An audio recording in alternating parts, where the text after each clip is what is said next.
Myocardial इन्फारक्शन अरक्तता या इसी को हार्ट अटैक कहा जाता है। ठीक है, इस रोग से ग्रसित रोगी के कारण लक्षण, उपचार व प्रबंध को समझाइए। कोई व्यक्ति है जिसको हार्ट अटैक आ जाता हो समय समय पर, तो इससे ग्रसित व्यक्ति का जो है क्या कारण होता है हार्ट अटैक आने का, या एमआई के मरीज बनने का क्या कारण होता है, और लक्षण, उपचार व प्रबंध बताइए। मायोकार्डियल इन्फारक्शन को शॉर्ट में जो है एमआई लिखा रहता है कैपिटल में, तो ध्यान दी। चलिए आगे चलते हैं। यहाँ पे आप लोग देख लीजिए मायोकार्डियल इन्फारक्शन। मायोकार्डियल इन्फारक्शन होता क्या है, पहले इस चीज़ को समझिए। देखिए हृदय की पेशी, चूंकि हम लोग जानते हैं हमारा हृदय बिल्कुल मस्कुलर पेशी का बना हुआ है, कोई हड्डी वड्डी नहीं है वहाँ पे, बिल्कुल जो है पेशी का बना हुआ है। और हम लोग ये भी जानते हैं कि हमारे जो हार्ट है 3 लेयर में बना है, एक है इंडोकार्डियम, उसके बाद मायोकार्डियम, और उसके बाद है हमारा पेरिकार्डियम। ये 3 लेयर है। तो ये जो हार्ट अटैक आता है ना, बेसिकली जो हमारा मध्य वाला लेयर है मायोकार्डियम, नाम से स्पष्ट है मायोकार्डियल इन्फारक्शन, यानी जो हमारा मध्य वाला पेशी होता है हार्ट का, उसमें ब्लड का संचार जो है कम हो जाता है। ठीक है, अब जैसे ही क्या होता है कि पेशिया में ब्लड नहीं मिलेगा तो क्या होगा, धीरे धीरे पेशी नष्ट होने लगता है, व्यक्ति को सीने में दर्द होने लगता है, और जैसे ही ब्लड का जो है कनेक्शन कट जाता है, मतलब हृदय को ब्लड नहीं मिल पाता है, तो उस स्थिति में हार्ट अटैक आता है। ठीक है, अब ये आने के बहुत सारे कारण हो सकते हैं, जिसका कारण आगे हम लोग देखेंगे। फिलहाल यही समझिए कि जो हृदय होता है, हृदय का जो मसल्स है, जो पेशी है, उसमें अर्थात दूसरे भाषा में कहा जाए तो मायोकार्डियम यानी हृदय का मध्य परत को लंबे समय तक कोरोनरी आर्टरी से पर्याप्त मात्रा में रक्त जो है नहीं मिल पाने के कारण यह पेशियां, कौन सी पेशी, हृदय की पेशी या मायोकार्डियम पेशी नष्ट होने लगती है। इसे ही मायोकार्डियल इन्फारक्शन या हार्ट अटैक कहते हैं। अब होता ही है कि अगर इस पर ध्यान नहीं दीजिएगा तो धीरे धीरे आपका जो हार्ट है ना, धीरे धीरे वह हार्ट जो है क्या हो जाएगा, डैमेज होने लगेगा। हार्ट का जो मसल्स है वह डैमेज होने लगेगा और आपका चेम्बर जो है ख़राब होने लगेगा। तो ये जो है आपके इसीलिए कहता है कि इस पर ध्यान देना चाहिए कि कहीं आपका हृदय का जो वाल्व है वो तो ख़राब नहीं हो रहा है, तो ये चीज़ को ध्यान देनी चाहिए। ठीक है, तो हृदय की पेशियां अर्थात मायोकार्डियम, देखिए दोनों कंडीशन है, या तो सीधा हृदय का पेशी भी होगा या हृदय के मध्य परत दोनों होगा। तो सीधा पेशी होगा तो टोटल पेशी के बात हो जाएगा, मायोकार्डियम होगा तो मध्य वाला का होगा। इसी दोनों में से किसी को लंबे समय तक कोरोनरी आर्टरी से पर्याप्त मात्रा में जो ब्लड चाहिए वह ब्लड नहीं मिल पाता है, मीन्स रक्तापूर्ति नहीं हो पाता है। तो इस कारण से जो हृदय की पेशियां है नष्ट, डैमेज होने लगती है और व्यक्ति के अंदर जो है चेस्ट पेन शुरू हो जाता है, और यह जो है मायोकार्डियल इन्फारक्शन या हार्ट अटैक का स्थिति बन जाता है। तो इसी को हम लोग जो है, इसी को हार्ट अटैक आता है तो हम लोग क्या समझेंगे कि उसका हृदय को ब्लड जो है, हृदय पेशी को ब्लड नहीं मिल पा रहा है, जिसके कारण व्यक्ति को हार्ट अटैक आ जाता है। समझ रहे हैं चीज़ों को। चलिए, तो यहाँ पे हिंदी इंग्लिश दोनों दिया गया है, समझ लीजिए। अब हम लोग इसके कारण को देखते हैं कि आखिर कौन कौन से कारण हो सकते हैं कि हृदय को ब्लड न पहुँच पाता हो या हृदय को ब्लड नहीं मिल पाता हो। तो कौन कौन से कारण हो सकते हैं, बहुतों कारण हो सकता है। जैसे आपके सामने में है एथीरोस्क्लेरोसिस। अब एथीरोस्क्लेरोसिस का मतलब होता है कि जो ए फॉर आर्टरी और ए फॉर एथेरोस्क्लेरोसिस, ठीक है, एथेरोस्क्लेरोसिस और ए फॉर आर्टरी। तो जो ब्लड जाता है हृदय को, उस ब्लड नलिका में, उस जो है वाहिका में लवण वसा का जमाव हो जाता है, तो उसी को जो है हम लोग एथेरोस्क्लेरोसिस कहते हैं। अगर वाहिका में लवण वसा का जमाव हो जाता है जिसके कारण हृदय को पर्याप्त मात्रा में जितना चाहिए उतना ब्लड नहीं मिल पाता। क्यों? क्योंकि उस नली में जो है वसा, फैट का, लवण का जमाव हो रहा है, तो इस कारण से नहीं हो मिल पाता है ब्लड हृदय को। तो पहला कारण ये होगा। दूसरा होता है आर्टरियोस्क्लेरोसिस, यह भी आर्टरी से ही रिलेटेड है। तो यह जो होता है धमनी को जो है क्या होता है कि कठोर होना। आर्टरियोस्क्लेरोसिस मतलब धमनी का कठोर होना, कठोर होने से भी ब्लड प्रवाह जो है कम जाता है हृदय को। ठीक है, नेक्स्ट कारण है कोरोनरी धमनी में रोग, कोरोनरी आर्टरी डिजीज, CAD। ठीक है, CAD पेशेंट को होगा। CAD जैसे सिकुड़न होगा, कोरोनरी धमनी में स्टेनोसिस, सिकुड़न होगा, संकुचन होगा, स्पाज्म होगा, ठीक है, या फिर एनोरिज्म होगा, मतलब किसी भी प्रकार के आर्टरी में जो है सूजन होना एनोरिज्म कहलाता है। तो ये चीज़ें आप लोग समझिएगा कि कोरोनरी आर्टरी से संबंधित डिजीज हो सकता है, मतलब कोरोनरी धमनी से संबंधित डिजीज, जैसे कोरोनरी धमनी का सिकुड़ना, संकुचन होना, फूलना, एनोरिज्म। तो यह सब CAD कोरोनरी आर्टरी से संबंधित रोग भी ब्लड को जो है हृदय की तरफ जाने से रोकता है। अब मानिए कोई एक पाइप है, पाइप अगर जो नॉर्मल क्षमता में है तो अगर उससे हम पानी भेजेंगे तो पूरा फुल क्षमता जितना होगा जाएगा, लेकिन अगर वही पाइप सिकुड़ जाएगा तो कहीं ना कहीं ब्लड, पानी का जो फ्लो होगा कम जाएगा। उसी प्रकार से हमारा रक्त वाहिका क्या है, एक नली है, एक पाइप की तरह है। है, जिससे ब्लड जो है बहता है, ब्लड जो है जाता है। तो उसी प्रकार से हृदय को भी जो ब्लड जाने वाला है हृदय की तरफ, हृदय के मांसपेशी को, उसमें अगर सिकुड़न आ जाएगा, अगर उसमें संकुचन हो जाएगा, स्पाज्म हो जाएगा, ठीक है, या कहीं सूजन फूल जाएगा कोरोनरी आर्टरी, तो यह सब जो है रोग आपके पैदा करते हैं। आपके हृदय को ब्लड कम मिलेगा, मांसपेशी को, जिसके कारण क्या होगा कि आपके जो है हृदय में ऑक्सीजन का कमी होगा पेशी में, और धीरे धीरे जो है दर्द उत्पन्न होने लगेगा और हार्ट अटैक के स्थिति आ जाएगा। तो यह कोरोनरी आर्टरी से संबंधित रोग हो सकता है, ठीक है।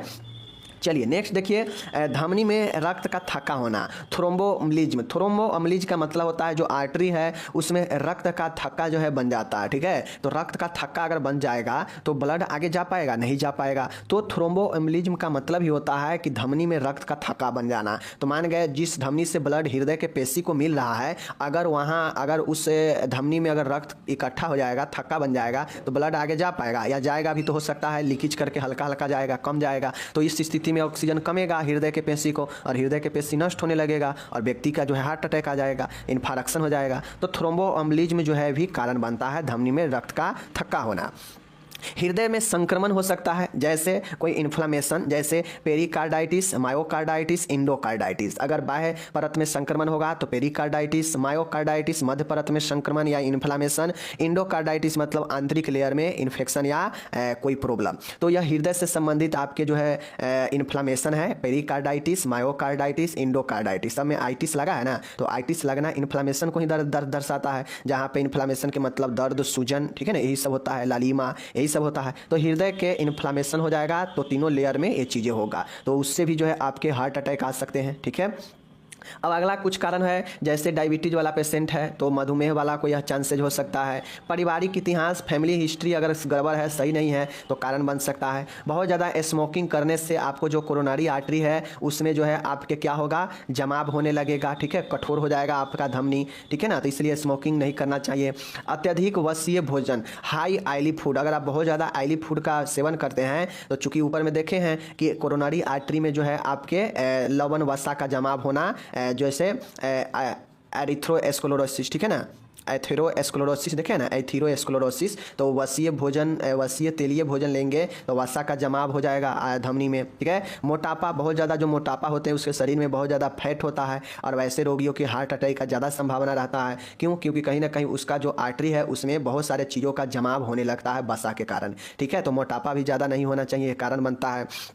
निष्क्रिय जीवन शैली, अगर आपका जीवन शैली बिल्कुल जो है डीएक्टिवेट है, निष्क्रिय है, तो यह भी कारण बन सकता है। इसलिए जो है आप एक्सरसाइज हल्का वगैरह करते रहिए, बॉडी को मूवमेंट में रखें, निष्क्रिय जो है जीवन को बिल्कुल बैठ कर नहीं रहे, ठीक है।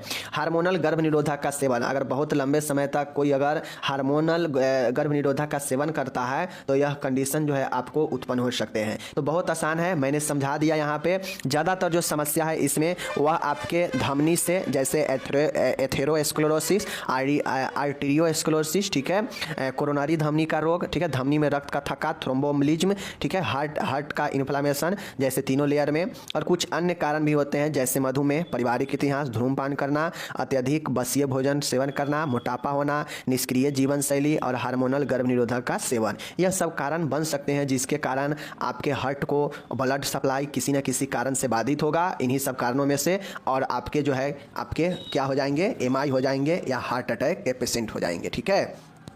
अब समझिए किसी पेशेंट को हार्ट अटैक होता है या किसी को प्रॉब्लम होता है, तो चूंकि हम लोग जानते हैं कि हमारा हार्ट जो है किस साइड में है, चेस्ट के बाएं साइड में है, लेफ्ट साइड में है, ठीक है। तो ऐसे में ज़्यादातर जो दर्द होगा वह लेफ्ट साइड में ही होता है, समझ रहे हैं चीज़ों को। तो लक्षण में लगातार तेज दर्द होगा। यहाँ पे चूंकि आप लोग वहाँ पे देखे थे एंजाइना में, तो एंजाइना में क्या होता था कि हार्ट को जो है ब्लड कम सप्लाई होता था, ठीक है, जिससे होता क्या था कि वहाँ पे दर्द जो है हल्का हल्का होता था, कभी कभी तेज होता था, आराम करने से ठीक हो जाता था। लेकिन इसमें आराम करने से कुछ ठीक नहीं होगा जब तक ट्रीटमेंट जो है इसका एग्जैक्ट नहीं मिलेगा।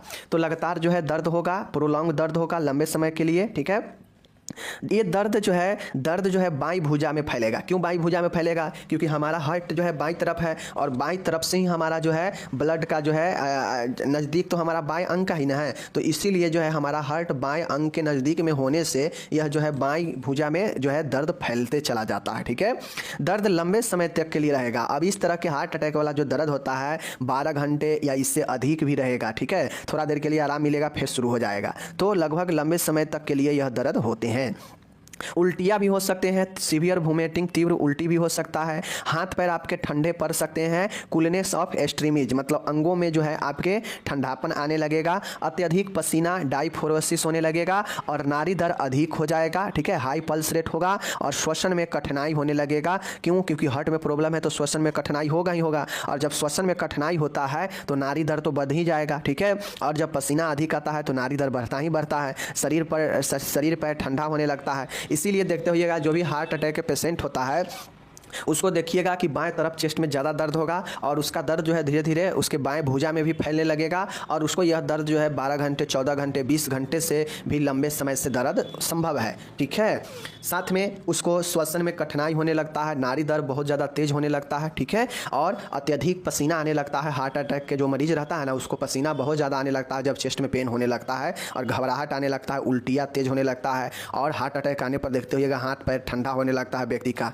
तो यह सब लक्षण होते हैं, तो ये सब आपको याद रखना है। मैंने टोटल एकदम अच्छे से समझा रहे हैं। क्यों? क्योंकि यह बहुत महत्वपूर्ण प्रश्न है। ठीक है, लगातार तेज दर्द होना, दाएं भुजा में दर्द होना, लंबे समय तक दर्द होना, ठीक है, तीव्र उल्टी होना, हाथ पैर ठंडे हो जाना, अत्यधिक पसीना आना। जाहिर सी बातें हैं, अगर आपके ब्लड का सप्लाई अगर कम हो जाएगा हार्ट में तो हार्ट भी जो है काम करना बंद करेगा, और जब हार्ट भी काम करना बंद करेगा तो आपको भी जो है ब्लड नहीं मिल पाएगा अन्य अंगों को। तो जब अंगों को ब्लड नहीं मिलेगा तो शरीर तो ठंडा पड़ता ही ना है, क्योंकि ब्लड हमारा शरीर के तापमान को भी बनाए रखता है। तो यही चीज़ें होता है। ठीक है, जब कोई मशीन है, मशीन में आप मानिए दमकल है जहाँ से खेत में पानी उनी जो है चलता है, उस दमकल में आप तेल नहीं डालिएगा तो क्या वह पानी निकाल पाएगा? नहीं निकाल पाएगा, नहीं चलेगा। तो उसी प्रकार से हार्ट को भी, अगर खुद हार्ट को भी मांसपेशी को अगर ब्लड नहीं मिलेगा तो हार्ट भी हमारा कैसे ब्लड को पंप कर पाएगा? नहीं कर पाएगा। वही चीज़ें हैं, समझ गए?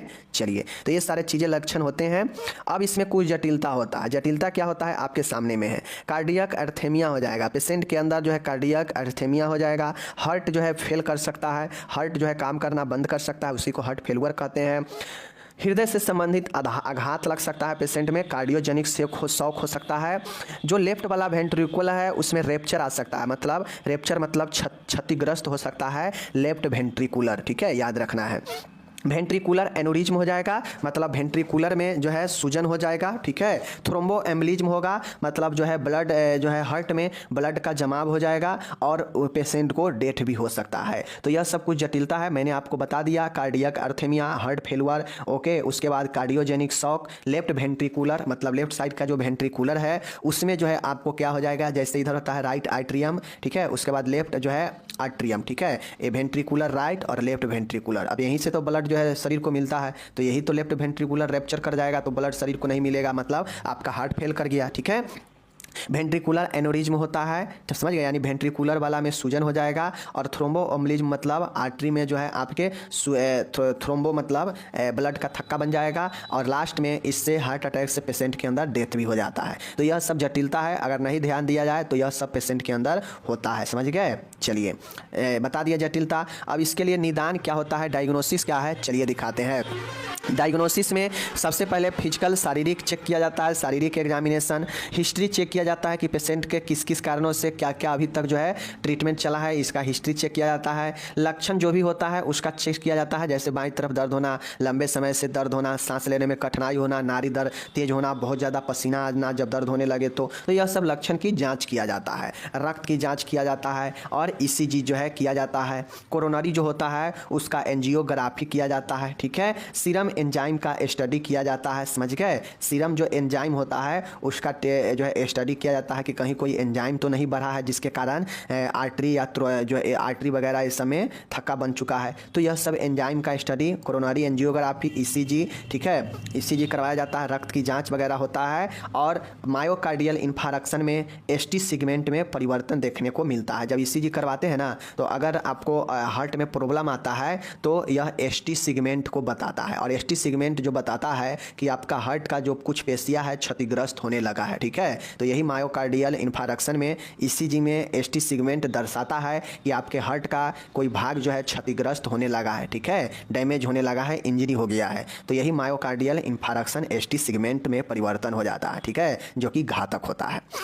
अब निदान देख लिए, अब हम लोग उपचार देखेंगे कि क्या क्या ट्रीटमेंट इसमें होगा, ठीक है। तो जो भी ट्रीटमेंट होगा हम देखेंगे। तो पहला ट्रीटमेंट, हम सभी मेडिसिन के लिए ट्रीटमेंट करेंगे, मेडिकल प्रबंध होगा। तो मेडिकल प्रबंध में पेशेंट को थ्रोम्बोलाइटिक एजेंट देते हैं, जैसे स्ट्रेप्टोकाइनेज देते हैं, एनोक्सापिरिन देते हैं 0.6 mg। यह क्या करता है कि कोई भी अगर थ्रोम्बस का निर्माण होता है तो उसको जो है तोड़ता है और उससे जो है घुलाने का काम करता है। जैसे मान गए ब्लड वाहिका में, रक्त वाहिका में थ्रोम्बस का निर्माण हो गया, ठीक है, कोई चीज़ का जमाव हो गया है, तो यह दवाई क्या करेगा, इससे थ्रोम्बोलाइटिक एजेंट है तो यह इसको तोड़ेगा, इसको पिघलाएगा और इससे जो है साफ करेगा, रास्ता को क्लियर करेगा, जिससे ब्लड आगे हार्ट को जा पाएगा, ठीक है। तो थ्रोम्बोलाइटिक एजेंट में एनोक्सापिरिन और स्ट्रेप्टोकाइनेज दो याद रखिएगा, बहुत इंपॉर्टेंट है। थ्रोम्बोलाइटिक एजेंट में स्ट्रेप्टोकाइनेज और एनोक्सापिरिन, ठीक है, याद रखिएगा। दूसरा है, रोगी को एंटीप्लेटलेट ड्रग दिया जाता है। मान गया किसी को थक्का बन गया है, ब्लड का कोरोनरी आर्टरी में ही, धमनी में ही थक्का बन गया है, तो उसको तोड़ने के लिए जो है एस्पिरिन दिया जाता है, जो ब्लड को पतला करता है। जिसका ब्लड मोटा हो जाता है ना, तो उसको जो है प्लेटलेट का संभावना बहुत ज़्यादा हो जाता है, कहीं भी कोरोनरी में थक्का बन जाएगा तो उससे ब्लड आगे प्रवाह में दिक्कत करेगा। तो इसके लिए ब्लड को पतला करने के लिए एंटीप्लेटलेट ड्रग एस्पिरिन जो है दिया जाता है पेशेंट को, ठीक है। चलिए, तीसरा है, रोगी को नाइट्रेट्स ड्रग दिया जाता है दर्द से राहत के लिए। अगर तीव्र दर्द होता हो तो उसे कम करने के लिए आईवी या सबलिंगुअल से नाइट्रेट देते हैं। सबलिंगुअल के मतलब क्या होता है पता है, जीभ के नीचे रखकर, ठीक है, या आईवी मतलब इंट्रावेन, दोनों माध्यम से नाइट्रेट्स ड्रग जो है हम देते हैं तीव्र दर्द को कम करने के लिए, ठीक है। चलिए, चौथा है, यहाँ पे मैं स्पष्ट बता देता हूँ कि पेशेंट के हिसाब से आईवी और आईएम मार्ग जो है चयन किया जाता है। आप ये मत समझिएगा कि यहाँ पे आईवी लिखा है तो आईवी से दे दीजिएगा, ये आपके नॉलेज के लिए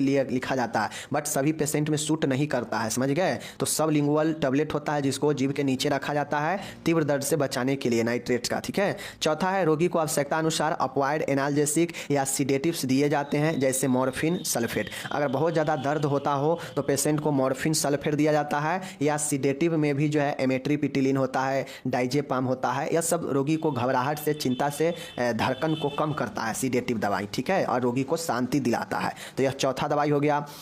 आगे है दवाई, बस इतना ही है। रोगी को नम ऑक्सीजन दी जाती है। क्या दिया जाता है, रोगी को हल्का ऑक्सीजन दिया जाता है। क्यों? क्योंकि इसमें ऑक्सीजन का कमी हो जाता है पेशेंट को। बीटा ब्लॉकर्स दवाई मेट्रोप्रोलॉल होता है, अब आप लोग को पता होगा एंजाइना के मरीजों में भी यह दिया जाता है, और हाइपरटेंशन पढ़ाए हैं वहाँ भी यह दिया जा सकता है। तो बीटा ब्लॉकर्स जो दवाइयाँ होता है, मेट्रोप्रोलॉल हो गया, ठीक है, ये सब दिया जाता है, ठीक है।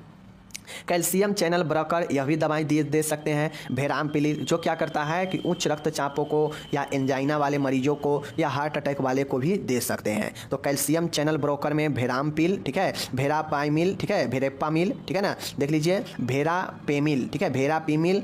बीटा ब्लॉकर्स में मेटोप्रोलॉल, यह सब दवाइयाँ हैं, और ऑक्सीजन भी दे सकते हैं। तो यह सब दवाइयाँ हो गया। अब यहाँ पे देख लीजिए, इस रोग के रोगी के उपचार के लिए ICCU intensive coronary care unit में भर्ती किया जाता है। अब ऐसे मरीज जिसको एमआई का खतरा अधिक हो, जिसको हार्ट अटैक का खतरा अधिक हो, बार बार आता हो, तो उसको आईसीसीयू में रखा जाता है, इंटेंसिव कोरोनरी केयर यूनिट में रखा जाता है, ठीक है। एक होता है आईसीयू, ठीक है, इंटेंसिव केयर यूनिट, एक होता है ICCU intensive coronary care unit, ठीक है, तो याद रखिएगा। तो इसको कोरोनरी केयर वाला में रखा जाता है, ठीक है, समझ गए। चलिए, अब अगला प्रबंध होता है, इसको काट दीजिए 9वां पॉइंट को। अगला, ये तो चिकित्सीय प्रबंध हो गया ऊपर में। अब हम लोग देखेंगे सर्जिकल प्रबंध। अगर किसी का हार्ट जो है, मान गए किसी का हार्ट जो है, आपको आर्टरी या हार्ट जो है क्षतिग्रस्त हो गया है, तो उसके जो है सर्जरी किया जाता है। मान गए किसी को हार्ट अटैक, रेप्चर हो गया है, वेंट्रिकुलर फेल कर गया है, उसको जो है तो अचानक आपातकालीन कुछ सर्जरियाँ होती है, या किसी का वाल्व खराब हो जाता है हार्ट का,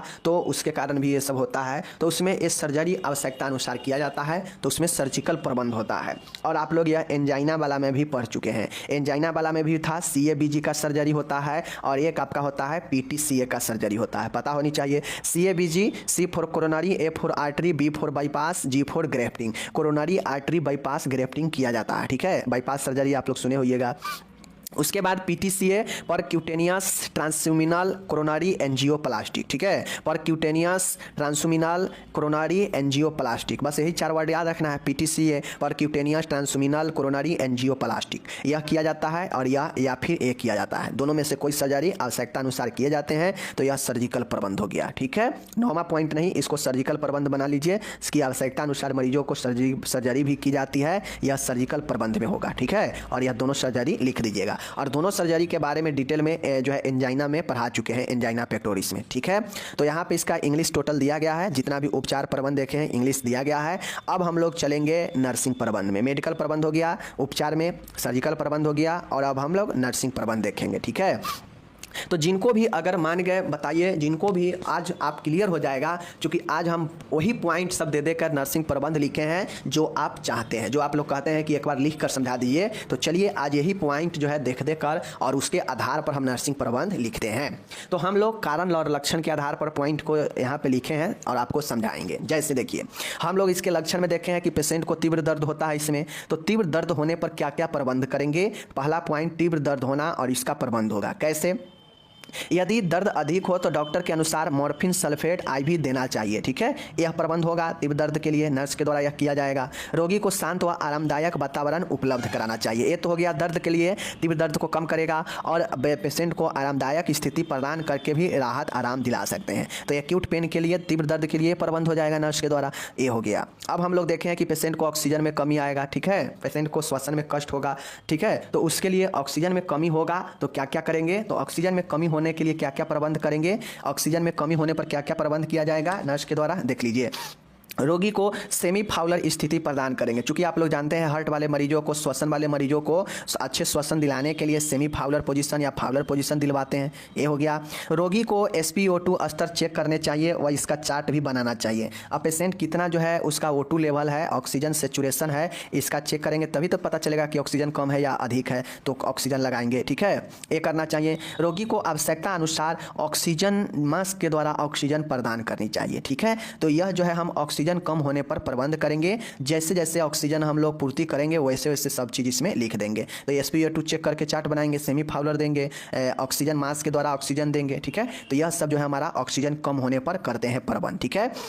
तीसरा है यहाँ पे कार्डियक आउटपुट कम होना। अगर पेशेंट का कार्डियक रिजल्ट, अगर कार्डियक आउटपुट अगर कम मिल रहा है, मतलब हृदय कम काम कर रहा है और हम ये चीज़ आउटपुट कम देख रहे हैं, तो उसके लिए हम क्या क्या प्रबंध करेंगे। तो देख लीजिए, रोगी को कार्डियक आउटपुट को बढ़ाने के लिए पैर की तरफ से शरीर को ऊंचा उठाना चाहिए ताकि वेनस रिटर्न बढ़ जाए, वह कार्डियक आउटपुट का स्तर बढ़ जाए। अगर आप लोगों को चेस्ट पेन अगर होता हो, हार्ट में कभी कभी हार्ट अटैक आता हो, तो समझिए कि रोगी को एलिवेशन दे, पैर को ऊपर उठा के रखे, जिससे क्या होगा कि ऊपर से ब्लड प्रेशर नीचे की तरफ, हार्ट की तरफ जो है बढ़ेगा, जिससे कार्डियक आउटपुट जो है बढ़ेगा। तो कार्डियक आउटपुट कम हो तो वहाँ पे ये करना चाहिए, पेशेंट को पैर की तरफ से ऊंचा उठाए, जैसे वेनस रिटर्न बढ़ेगा तो कार्डियक आउटपुट भी बढ़ जाएगा, ठीक है।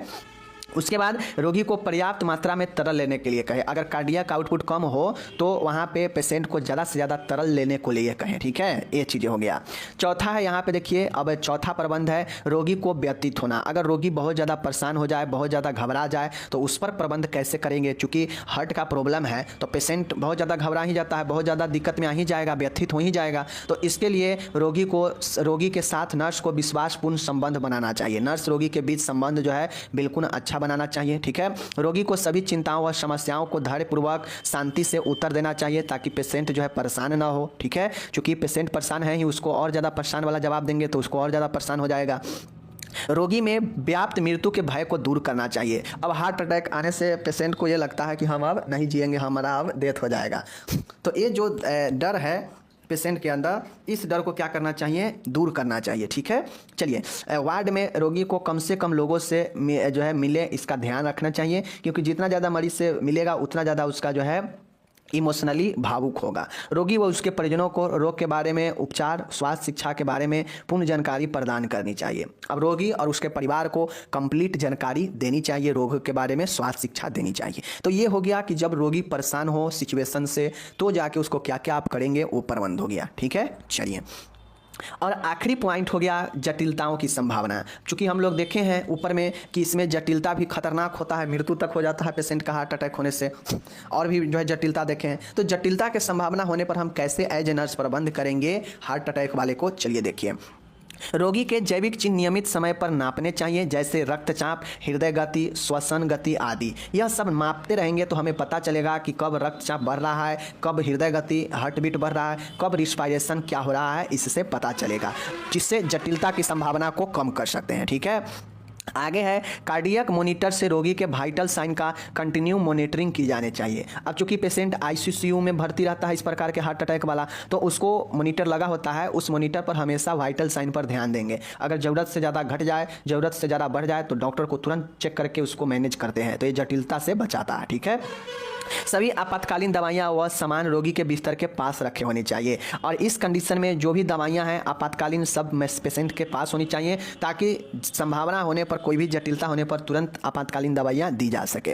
रोगी को अन्य रोगों की दवाइयाँ सही समय व निरंतर रूप से लेने के लिए कहना चाहिए। अब हो सकता है वैसे रोगी डायबिटीज़ का भी हो तो उसके डायबिटीज़ का भी जो है दवाई चल रहा हो, और भी अन्य दवाइयाँ चल रहा हो तो उसको दवाइयाँ निरंतर रूप से भी लेने के लिए कहेंगे, जिससे जटिलता भी कम होगा। ठीक है, किसी भी जटिलता की स्थिति में डॉक्टर को तुरंत सूचित करना चाहिए। अब आप नर्स है, डॉक्टर आपके पास में नहीं है, लेकिन आप देखें कि जैसे ही पेशेंट में कोई एबनॉर्मलिटी आ रहा है, कोई जटिलता हो रहा है, तो उससे तुरंत डॉक्टर को आपको सूचित करना चाहिए। ठीक है, और यही जो है आपका मोस्ट इंपॉर्टेंट मैंने 5 पॉइंट लिखा है, जो कि एमआई के पेशेंट का प्रबंध हो गया पॉइंट बाय पॉइंट। और यही प्रबंध सही तरीका होता है। इसी तरीका से पॉइंट बना बना के अगर आप कारण और लक्षण के आधार पर 4-5 पॉइंट 6 पॉइंट चुनकर उसमें प्रबंध अगर आप लिखते हैं तो यही बेस्ट तरीका होता है नर्सिंग प्रबंध लिखने का। ठीक है, बाकी लाइन बाय लाइन भी लिख सकते थे, लेकिन उतना ज़्यादा इफेक्टिव नहीं होगा जितना ज़्यादा इफेक्टिव यह पॉइंट बाय पॉइंट है। यहाँ पे पता ये चलता है कि मरीज में क्या क्या प्रॉब्लम है और उस प्रॉब्लम के आप प्रबंध किए हैं, तो यही नर्सिंग प्रबंध हो जाता है। ठीक है, तो चलिए, वैसे यहाँ पे आप लोग को मैं बता दूँ, यह 2023 से 24 सेशन के लिए मैं क्लास करा रहा हूँ। ठीक है, तो आप लोग बिल्कुल पढ़ सकते हैं। आगे है, देख लीजिए, हाइपरटेंशन।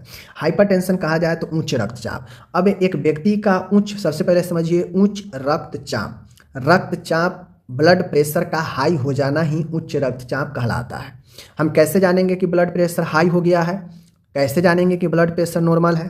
तो जब किसी व्यक्ति का, देखिए, ब्लड प्रेशर में 2 टाइप के ब्लड प्रेशर होते हैं। ठीक है, एक होता है सिस्टोलिक और एक होता है डायसिस्टोलिक। ठीक है, सिस्टोलिक जो होता है यह ऊपर वाला प्रेशर को दर्शाता है, डायसिस्टोलिक नीचे वाला प्रेशर को दर्शाता है। ठीक है, कहने का मतलब है कि जब किसी व्यक्ति का सामान्य हो, स्वास्थ्य उसका नॉर्मल हो, तो उसका बॉडी का जो हाइपरटेंशन होगा, जो रक्तचाप होगा, वह 120/80 mm ऑफ Hg होगा। ये यूनिट जरूर याद रखिएगा।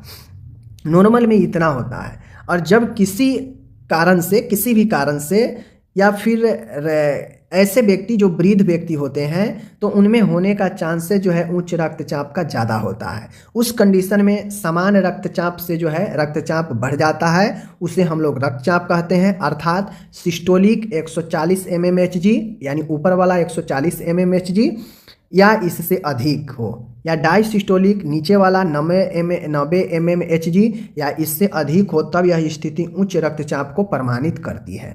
एक स्वस्थ समान व्यक्ति का रक्तचाप 120/80 इतना जो है होता है, लेकिन किसी कारण से अगर रक्तचाप में वृद्धि होती है तो उसे हम लोग उच्च रक्तचाप कहते हैं। अब ये जो उच्च रक्तचाप होते हैं मेजर किए जाते हैं 2 तरह से।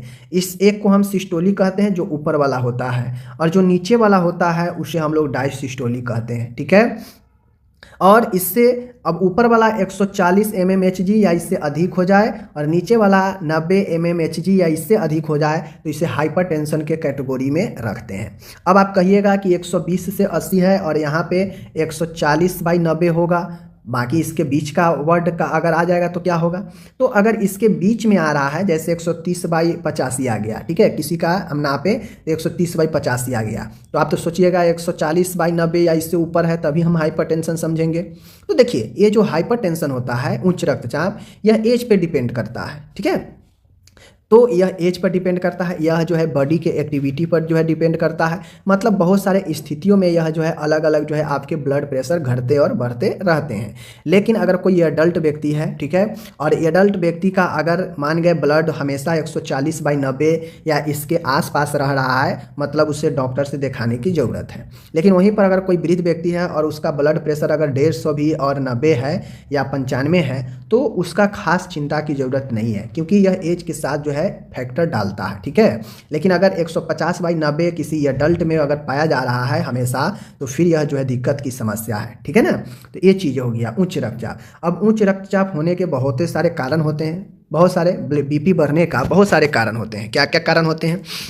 सबसे पहला तो कारण यही होता है कि फैमिली हिस्ट्री कहा जाए, मतलब पारिवारिक इतिहास, ठीक है। वंशानुक्रम जिसे हम लोग कहते हैं, वंश में एक से दूसरे को, दूसरे से तीसरे को होते चला आ रहा है वंश में, तो ये जो है वंशानुक्रम हो सकता है। ये आपके फादर, आपके दादाजी किसी या मदर किसी को हाइपरटेंशन रहा हो, तो आगे चल के उम्मीद बनता है कि उनके बच्चे में किसी में भी ये चीज़ें हो सकता है। तो वंशानुक्रम ये चीज़ें हो सकता है। मोटापा, बहुत बीपी का सबसे बड़ा आजकल खतरा जो बन रहा है वो मोटापा बन रहा है, ठीक है। मोटापा, और मोटापा कहाँ से आता है? ज़्यादा तैलीय भोजन करने से, ठीक है। शरीर को जो है डीएक्टिव रखने से, एक्सरसाइज नहीं करने से, ठीक है, तो मोटापा बढ़ता है। मेंटल डिस्ट्रेस, मानसिक दबाव बढ़ने से भी बीपी बढ़ता है, मानसिक तनाव में रहने से भी जो है बीपी बढ़ता है। एल्कोहल इंजेक्शन, बहुत ज़्यादा शराब के सेवन करने से भी बीपी जो है बढ़ते हैं, ध्यान दीजिएगा। टबैको च्यूइंग, मतलब तंबाकू का सेवन, अगर कोई तंबाकू का सेवन कर रहा है तो उस कंडीशन में भी बीपी जो है बढ़े हुए हो सकते हैं, ओके। धूम्रपान करना, स्मोकिंग कहने का मतलब होता है कि धूम्रपान जो है वह आपके बढ़ा सकता है बीपी। मतलब जितने भी स्वास्थ्य बुरी आदतें हैं जो जीवन में नहीं करना चाहिए, जैसे एल्कोहल का सेवन, तंबाकू का च्यूइंग, स्मोकिंग करना, ठीक है, मानसिक दबाव, मोटापा, ये सब शरीर के लिए हानिकारक है, ये सब गलत आदतें हैं और यही सब जो है आपके बीपी, मोटापा को बढ़ाता है, ओके। अत्यधिक नमक का सेवन, अगर कोई बहुत ज़्यादा नमक का सेवन भी करता है तो उससे भी जो है बीपी लेवल बढ़ता है, ठीक है। अत्यधिक आराम करना, बहुत ज़्यादा आराम करना भी सेहत के लिए हानि होता है। मधुमेह और हाई लिपिड, आपके देखिएगा बहुत सारे ऐसे डायबिटीज के पेशेंट होते हैं जिनको ऑटोमेटिक बीपी आ जाता है, तो ये जो मधुमेह वाले पेशेंट होते हैं उसमें मैक्सिमम पेशेंट के पास जो है आपको बीपी मिल ही जाएगा, ठीक है। तो मधुमेह वाला रोगी में, साथ में जो हाई लिपिड जिनके वसा बहुत ज़्यादा है, उनमें भी जो है आपके हाइपरटेंशन होने का खतरा रहता है। तो हाइपरटेंशन यह एक उच्च रक्तचाप बीपी जो होता है नॉर्मल है। यह जितने भी आपके गलत आदतें हैं, गलत क्रियाकलाप हैं, उससे जो है आपके बॉडी पर गलत इफेक्ट पड़ते हैं और वह आपके ब्लड के दबाव को जो है बढ़ाता है, ब्लड के चाप को बढ़ा देता है, ठीक है। चाहे स्मोक कीजिए, शराब लीजिए, या डिप्रेशन तनाव में रहिए, ठीक है, या फिर डायबिटीज़ है किसी को, या फिर किसी को लिपिड बढ़ा हुआ है, मोटापा है, ठीक है ना, तंबाकू चिबाता हो, तो ये सब जो है आपके बीपी को बढ़ाने के लिए काफ़ी होता है, ठीक है। ये समझ गए।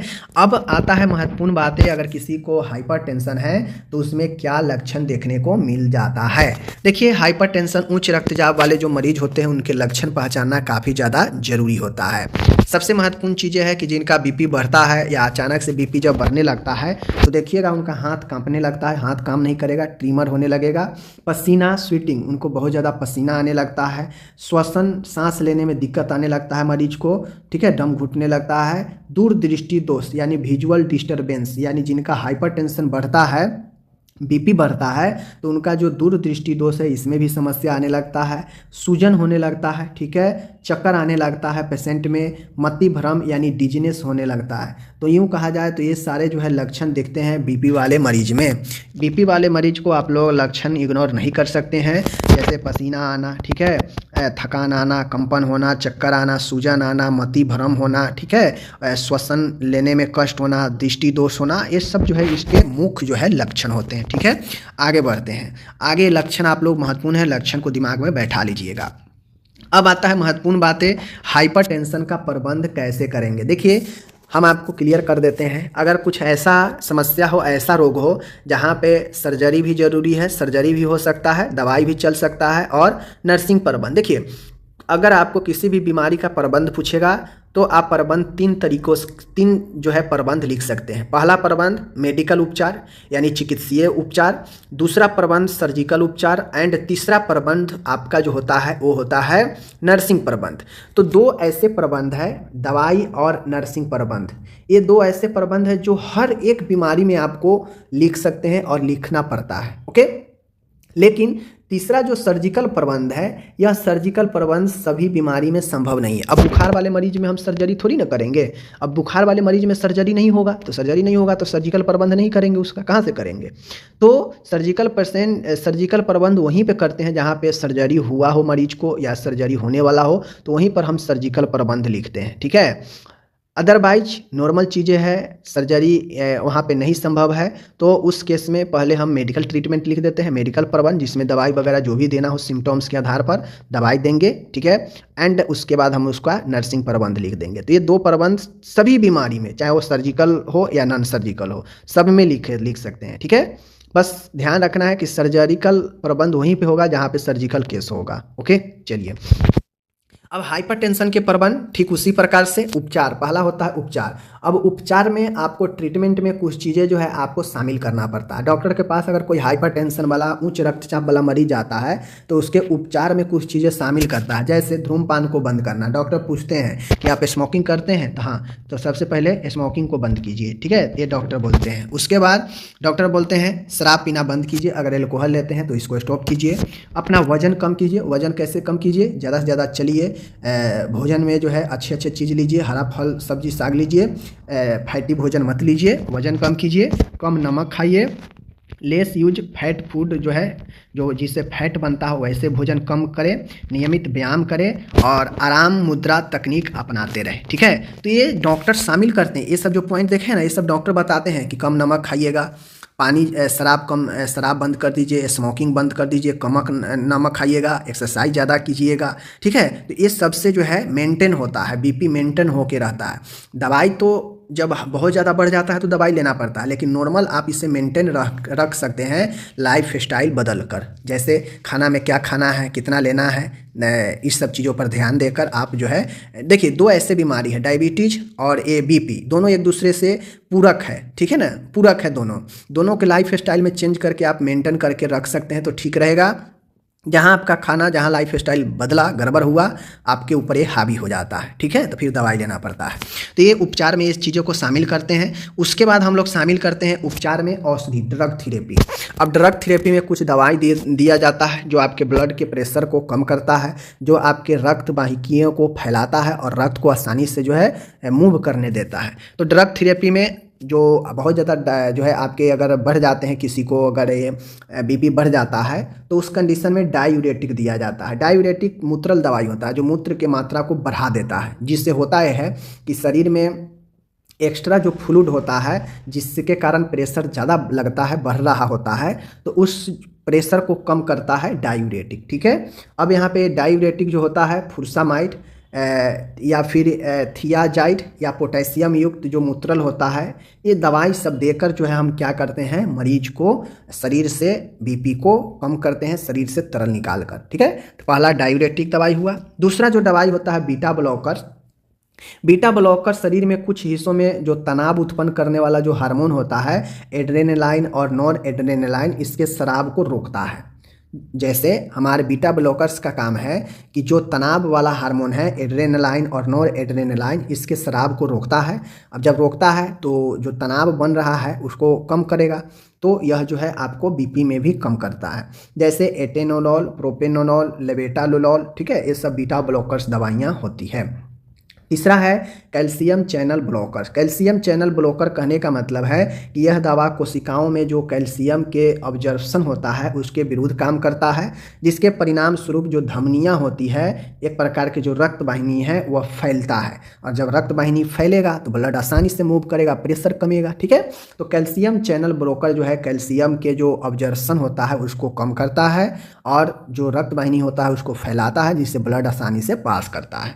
तो ये आपका कैल्शियम चैनल ब्लॉकर हो गया। जैसे कैल्शियम चैनल ब्लॉकर्स में निफेडिफिन यह एक दवा है जो आपको काम करता है। ठीक है, नेक्स्ट जो दवा होता है एसी इनहिबिटर। एसी इनहिबिटर कहने का मतलब है एंजियोटेंसिन कन्वर्टिंग एंजाइम। यह एक प्रकार का एंजाइम होता है AC angiotensin converting enzyme. Okay, देखिए हृदय की दवाएं हैं जो आपकी रक्त वाहिनियों को चौड़ा करके फैलाता है और इससे आपके हृदय द्वारा पंप किए जाने वाले जो रक्त की मात्रा है बढ़ जाता है और रक्तचाप जो है कम हो जाता है। तो यह एक एंजाइम होता है जो आपके हृदय की जो दवाएं हैं यह रक्त वाहिनियों को चौड़ा करता है, जिससे आसानी से ब्लड जो है पंप होता है और आसानी से ब्लड आगे की तरफ जाता है। ठीक है, जैसे कैट्रोपिल और एनालप्रिल। तो जितना भी प्रिल वाला जो होगा यह हार्ट से संबंधित दवाई होता है जो रक्त वाहिनियों को फैलाता है और आगे की तरफ ब्लड आसानी से जाता है। कुल मिला के यह जो है उपचार है चिकित्सीय औषधि वाला उपचार है, जिसमें diuretic, beta blockers, calcium channel blockers and AC inhibitors दिए जाते हैं। ठीक है, ये दवाई सब।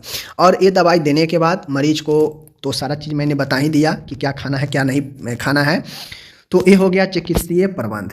चिकित्सीय प्रबंध चूँकि इसमें सर्जरी संभव है नहीं, ठीक है, तो इसमें हम डायरेक्ट चिकित्सीय के बाद नर्सिंग प्रबंध में आते हैं। ठीक है, अब नर्सिंग प्रबंध मैं आपको पहले भी बता चुका हूँ। नर्सिंग प्रबंध किसी भी बीमारी का दो तरीके से हम लोग लिख सकते हैं। एक तो सीधा लाइन बाय लाइन लिखते चले जाइए, 10-15 जितना लाइन हो सके लिख दीजिए। ठीक है, लक्षण के आधार पर।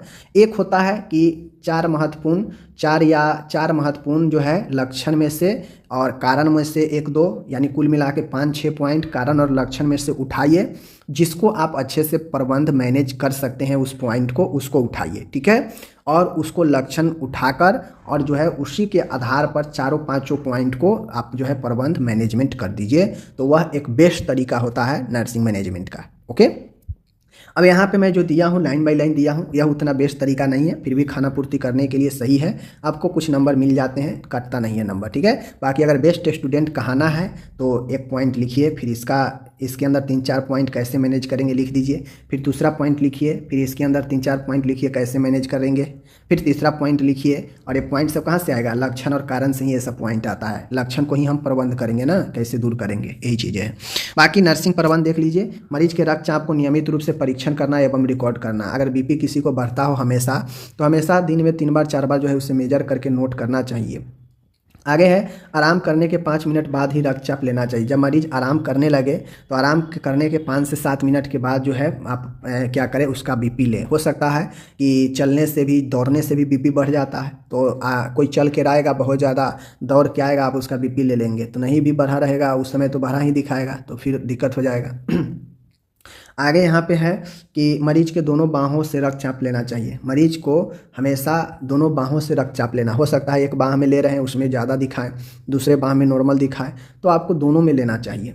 ठीक है, मरीज को लेटी हुई अवस्था एवं खड़ी मुद्रा में रक्तचाप मापना चाहिए। अब जो रक्तचाप होता है, रक्तचाप हमेशा लेटी हुई अवस्था में एवं खड़ी मुद्रा में रक्तचाप मापना चाहिए, क्योंकि इससे होता यह है कि रक्तचाप आपको सामान्य रहता है, ज़्यादा प्रेशर नहीं रहता है।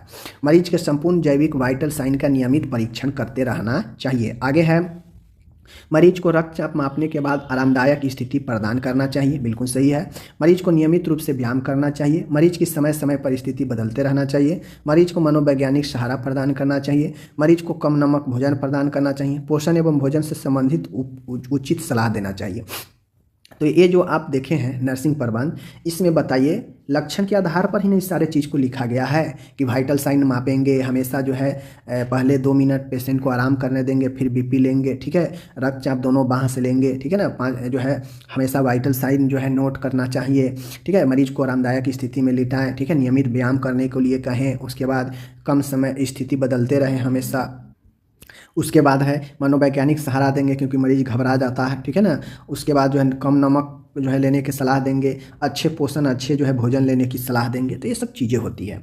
अब आता है स्वास्थ्य शिक्षा। देखिए कुछ ऐसे बीमारी है जिसमें मरीज को बहुत लंबे समय तक चलने वाला बीमारी है, तो ऐसे बीमारी में जो है आपको स्वास्थ्य शिक्षा देना पड़ता है, क्योंकि मरीज को जीवन में उस बीमारी से सामंजस्य बनाना पड़ता है, क्योंकि लंबे समय का बीमारी है। तो डायबिटीज़ और बीपी ये सब ऐसा बीमारी है जो लंबे समय तक खींचता है, समझ गए। बहुत ऐसे सिचुएशन में तो पूर्ण, अगर एक बार हो गया तो पूर्ण जीवन समाप्ति तक भी रहता है। तो इस कंडीशन में लंबे बीमारी जो हो तो उसमें जो है स्वास्थ्य शिक्षा, हेल्थ एजुकेशन देना जरूरी होता है, क्योंकि मरीज को इससे जीवन से जो है सामंजस्य बैठा के ही चलना पड़ता है आगे, क्योंकि यह छूटने वाला है नहीं। तो कैसे जीवन में इसको हम लोग सामंजस्य बैठा के चलेंगे, इसके लिए स्वास्थ्य शिक्षा जरूरी होती है। जैसे रोग प्रक्रिया के बारे में शिक्षा प्रदान करें कि यह रोग कैसे जो है आदमी में आता है। दवाइयाँ से संबंधित शिक्षा दे कि कब लेना है, क्योंकि यह बीपी शुगर वाला दवाई हमेशा लेना होता है। पोषण एवं भोजन से संबंधित उचित सलाह दे कि भोजन में क्या लेना चाहिए, क्या नहीं लेना चाहिए। अचार, आलू आदि न लेने की सलाह दे, क्योंकि ये दवाइयाँ प्रेशर को इंक्रीज करेगा। अत्यधिक वसा युक्त भोजन और अत्यधिक नमक वाला भी भोजन लेने को सलाह नहीं देंगे, ठीक है, क्योंकि ये सब बीपी बढ़ाएगा। मरीज के घर वालों को घर पर ही रक्तचाप देखभाल के बारे में शिक्षा देना चाहिए। और कोई मरीज पेशेंट है, बीपी वाला, तो बीपी इंस्ट्रूमेंट भी आता है, तो आप अटेंडर को जो है सलाह देंगे कि घर पर ही वो जांचें हमेशा। धूम्रपान एवं मदिरापान होने वाले दुष्प्रभावों के बारे में लोगों को बताएं, ठीक है, कि क्या इसका दुष्प्रभाव है। व्यायाम एवं आराम के महत्व के बारे में शिक्षा प्रदान करें कि आप व्यायाम और आराम से अपने आप को कैसे हेल्दी, कैसे मेंटेन करके रख सकते हैं। तो इस प्रकार से मैं कुछ स्वास्थ्य शिक्षा लिख दिया हूँ, आप इसमें और भी सारी चीज़ को ऐड कर सकते हैं, कोई दिक्कत नहीं है, ठीक है। तो इस प्रकार से मैं यहाँ पे आपको MSN2 का आज 10वां वीडियो में हाइपरटेंशन के बारे में मैं आपको बताया हूँ। कितना ज़्यादा समझ में आया आप जानते होंगे, कमेंट करें। धन्यवाद।